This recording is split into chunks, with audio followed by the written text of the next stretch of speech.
Hi guys, இன்னைக்கு நம்ம எங்கே வந்துருக்கோம்னு பார்த்தீங்கன்னா புகழூர் வந்திருக்காங்க, அன்னூர் பக்கத்தில். இதில் வந்து உள்ள அந்த சைட் தெரியுது பார்த்தீங்களா, ஒரு டிடிசிபி சைட்டு. அந்த காம்பவுண்ட் வால்லேருந்து இப்படி உள்ளே போனோம்னா தோட்டம் வருங்க. இந்த வாழைக்காட்டுக்கு அடுத்தது வந்து இடம் இருக்குங்க. நான் உள்ளே கூட்டிகிட்டு போய் காட்டுறேன். இப்போ வந்து நான் எங்கே நிற்கிறேன்னா, தார் ரோடு அப்ரோச் வந்து ஜஸ்ட் ஒரு 100 மீட்டரில் இந்த ப்ராப்பர்ட்டி இருக்குது. அதுக்காக தான் நான் உங்களுக்கு காட்டுறேன். இந்த மண் ரோடு தெரியுது பார்த்தீங்களா, இந்த மண் ரோட்டில் போயிட்டு அந்த வாழைக்காடை தாண்டினோடனே தோட்டங்க.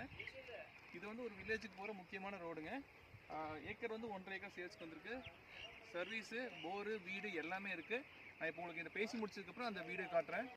ஹாய் கைஸ், இப்போ நீங்கள் பார்த்த அந்த தார் ரோட்லேருந்து மண் ரோடு காமிச்சு இல்லைங்களா, இந்த வாழைக்காட்டுக்கு அடுத்த பூமிங்க. பூமி வந்து சேல்ஸ் பண்ணுறதா சும்மா வச்சுருக்காங்க. ஒரு கிணறு, ஒரு சர்வீஸ் இருக்குதுங்க. நீங்கள் இங்கே பார்க்குறீங்களா முருங்கை மரம், அந்த முருங்கை மரத்துக்கு கீழே தான் கிணறு இருக்குதுங்க. இந்த பூமி அப்புறம் அது கீழே இருக்கிற பூமிங்க, சும்மா இருக்க பூமி தான் சேல்ஸுங்க. அந்த கடைசியில் பப்பாளி காடுக்கு பார்த்தீங்களா, அந்த பப்பாளி காடு வரைக்கும் ஒரு ப்ராப்பர்ட்டி இருக்குங்க. இந்த ப்ராப்பர்ட்டி உங்களுக்கு பிடிச்சிருந்துச்சுன்னா மறக்காம கால் பண்ணுங்கள். 1.5 ஏக்கருங்க. உங்களுக்கு இந்த ப்ராப்பர்ட்டி பிடிச்சிருக்குன்னா மறக்காம கால் பண்ணுங்கள். அன்னூர் பக்கத்தில், புகழூர் பக்கத்தில் இந்த ப்ராப்பர்ட்டி இருக்குது. For more details please call me. Thank you so much.